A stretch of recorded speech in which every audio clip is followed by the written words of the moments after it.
Welcome back to Rocket Ships 49. Welcome back to our cave.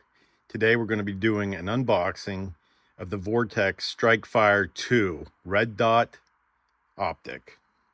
Remember to thank your veterans and current servicemen and women serving all over the world. Without them, we can't do what we do on a regular basis. We can't enjoy the Second Amendment. We can't go out and shoot guns and buy guns. We're going to start on the Vortex StrikeFire 2 unboxing. As always, with any Vortex product, you can always tell by the box, and it always looks like it's a good quality box. They always have a seal, anti-tamper proof seal on the bottom. That's how you know it has not been tampered with yet. The first thing you always got to do is remove that. Sometimes it's easier just to cut it. As you can see, when you open the box, you got the standard Vortex owner's manual for the StrikeFire 2 Red Dot. Set that aside. Also have a battery here, in addition to an Allen wrench for installation. You have the actual mounting bracket with the standard Vortex insignia on it. And you have the actual optic.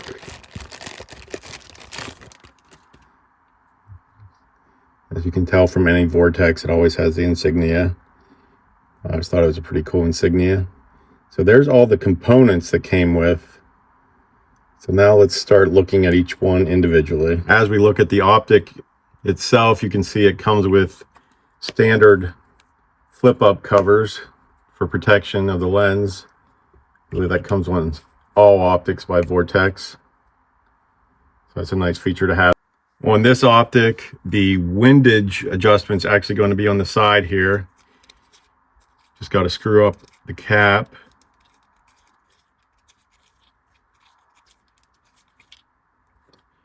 And the elevation adjustment is going to be on top.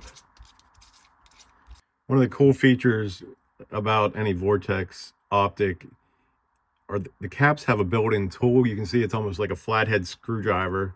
So if you're at the range and you didn't take any tools, you can just take off the cap and it will fit into the groove. And you're able to make your adjustments that way. As you can see on top towards the back of the optic by the rear sight is the battery compartment. Simple as removing the screw-on cap. You can see the battery compartment there. I got the battery out. It is a CR2 battery. According to the instructions, it says to install the battery with the negative end, which is the flat end, outward, and then install the cap. As you can see, the cap is now on. I always have a little trouble with those because they're spring loaded. And if you ever have trouble deciding which way the battery goes, you can see right there, it has a diagram. The positive end faces forward. So that's always nice to have. I turn the optic on, you hold the up button. Let's see if I can get this right so you can actually see it in there. Okay, you can see there.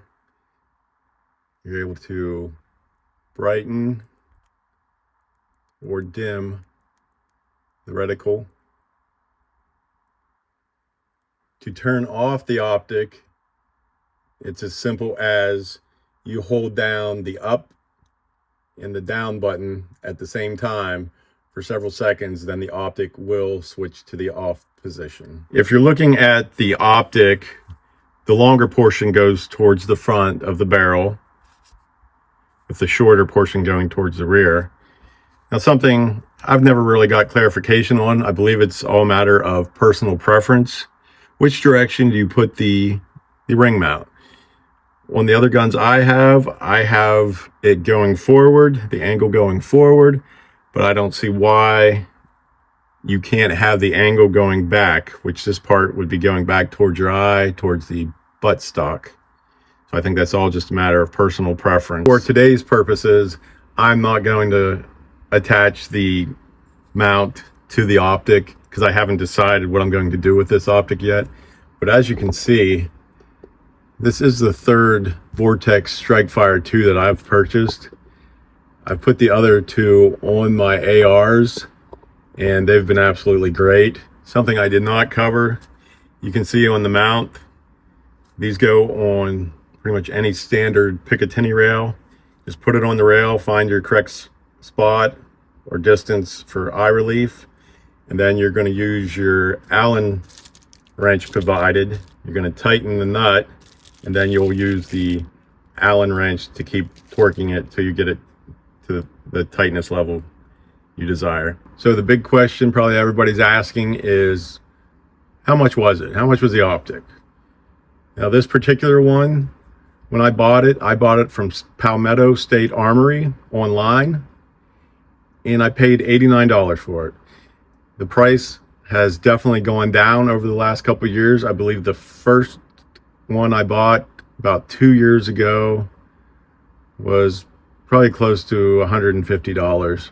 Something else I wanted to cover before I close out, you can see the Optic on that mount and that riser is perfect height, that if you have Magpul flip up sights, it is perfect level that you can use the flip up sights through the Optic itself. You don't have to take it off or turn it off or anything. You can have the Optic on and still use the flip up sights because it all lines up perfectly. You can see as it's mounted on the AR-15s there, part of the reason I bought it is it just looks cool. It's a cool looking Optic. And when you purchase optics from Vortex, a lot of people may not know, you also get a lifetime guarantee with that Optic. So that's a priceless item, regardless of how much you pay for the Optic itself. Having that warranty comes in handy, especially if you go to the range a lot or use your optics a lot. They're going to get beat up and possibly broke at some point. That's all we have today for the Vortex StrikeFire 2 Red Dot Optic. Thank you for tuning in to Rocket Ships 49 and stay tuned for more videos.